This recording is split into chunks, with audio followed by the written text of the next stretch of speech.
किसी की कोई बात बुरी लगे तो दो तरह से सोचो। यदि व्यक्ति महत्वपूर्ण है तो बात को भूल जाओ और बात महत्वपूर्ण है तो व्यक्ति को भूल जाओ। माँ सोचती है कि बेटा आज भूखा ना रहे और पिता सोचते हैं कि बेटा कल भूखा ना रहे। बस दुनिया में यही दो रिश्ते हैं जिनका दर्जा भगवान से भी ऊपर है। केवल पैसों से आदमी धनवान नहीं होता, बल्कि असली धनवान वो है जिसके पास अच्छी सोच, मधुर व्यवहार और सुंदर विचार होता है। अच्छा कार्य निरंतर करते रहिए।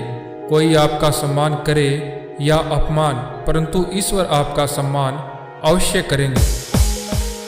जो पुत्र पिता की बातों को न मानकर माता की बातों को मानता है वो कभी सुखी नहीं रहता, क्योंकि माता को केवल गृहस्थी का और पिता को दुनिया का अनुभव होता है।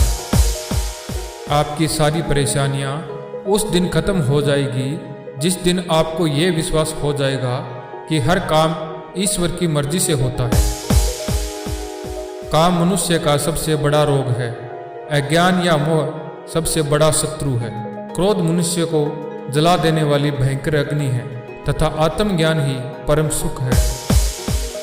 झूठे व्यक्ति की ऊंची आवाज सच्चे व्यक्ति को चुप करा देती है, परंतु सच्चे व्यक्ति का मौन झूठे व्यक्ति की जड़ें हिला देता है।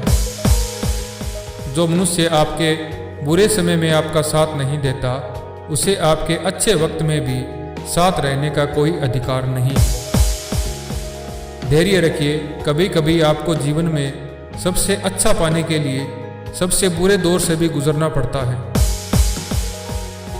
शमशान, शिखर और सिंहासन पे व्यक्ति अकेला ही पहुंचता है। मैं सिर्फ उन्हीं बातों का जिम्मेदार हूं जो मैंने कही है, उनका नहीं जो आपने समझी है। गुरु से ज्ञान सीखो, पिता से संघर्ष सीखो और माँ से संस्कार। बाकी जो बचा है वो ये दुनिया सिखा देगी। दान देने से पहले अपने कमजोर भाई को सहारा दो, क्योंकि तुम्हारे दान की भगवान से ज्यादा तुम्हारे भाई को जरूरत है। जिसमें नुकसान सहने की ताकत हो वही मुनाफा कमा सकता है, फिर चाहे वो कारोबार हो या रिश्ते या कोई युद्ध। उनके साथ जरूर रहो जिनका वक्त खराब है, पर उनका साथ छोड़ दो जिनकी नीयत खराब है। जब मनुष्य अपनी गलतियों का वकील और दूसरों की गलतियों का जज बन जाता है तो फैसले नहीं फासले होने लगते हैं। जीवन में खुद की बुराइयां सुनना भी जरूरी है, क्योंकि रोज तारीफ सुनोगे तो आगे नहीं बढ़ पाओगे। हानि हुई है तो भविष्य में लाभ भी होगा। यदि छल हुआ है तो आगे चलकर उसका हिसाब भी होगा। शत्रु कैसा भी हो, उसका लक्ष्य सिर्फ हानि पहुंचाना ही रहता है। जिस प्रकार से सर्प का भरोसा नहीं किया जा सकता, उसी प्रकार से शत्रु का भी भरोसा नहीं किया जा सकता।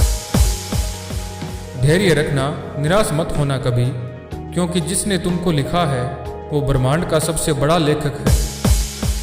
अगर सूरज के तरह जलना है तो रोज उगना पड़ेगा।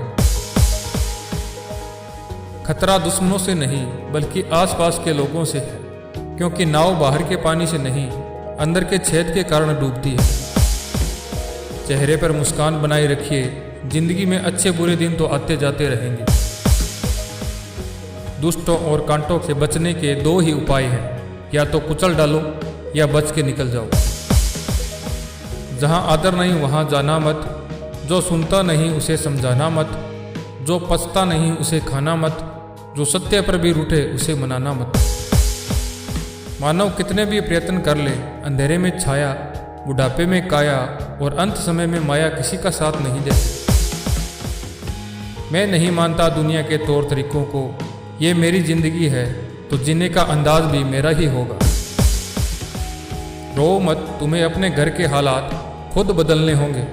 रोने, डरने, हार मानने से काम नहीं चलेगा। कुछ लोग ज़्यादा बातें नहीं करते, चुपचाप मेहनत करते रहते हैं और एक दिन इतने मजबूत बन जाते हैं कि सारा सिस्टम ही बदल देते हैं। समुद्र अगर शांत है तो उसकी गहराई से मजाक नहीं किया करते।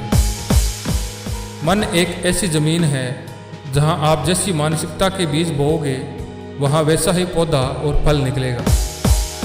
जैसे पानी शिथिल होता है तभी उसमें परछाई दिखती है, वैसे ही मन जितना शिथिल होगा समस्या उतनी ही बेहतर सुलझेगी। मन की सच्चाई और अच्छाई कभी व्यर्थ नहीं जाती। ये वो दौलत है जो हमेशा काम आती है। जिनका स्वभाव अच्छा होता है उन्हें कभी प्रभाव दिखाने की आवश्यकता नहीं होती। सुख इंसान के अहंकार की परीक्षा लेता है और दुख धैर्य की। मेरी माँ ने कहा था, कोई तुम्हें अपना राज बताए तो समझ लेना उसने अपनी इज्जत तुम्हारे हवाले की है। जीवन को उस तालाब की तरह बनाओ जहाँ शेर भी पानी पिए और बकरी भी पानी पिए, लेकिन सर झुकाकर। जो व्यक्ति हर पल दुख का रोना रोता है उसके द्वार पर खड़ा सुख भी बाहर से ही लौट जाता है। जब माँ छोड़कर जाती है तब दुनिया में कोई दुआ देने वाला नहीं होता, और जब पिता छोड़कर जाता है तब कोई हौसला देने वाला नहीं होता। किसी व्यक्ति की मदद करके आप दुनिया को तो नहीं बदल सकते, लेकिन उस व्यक्ति की दुनिया जरूर बदल सकते हैं। जिस प्रकार सांप, केंचुली और गिरगिट अपना रंग बदलना कभी नहीं छोड़ता, ठीक उसी प्रकार छल कपट से भरा व्यक्ति अपना स्वभाव कभी नहीं छोड़ता, चाहे उसके शब्द कितने ही मीठे क्यों ना हो।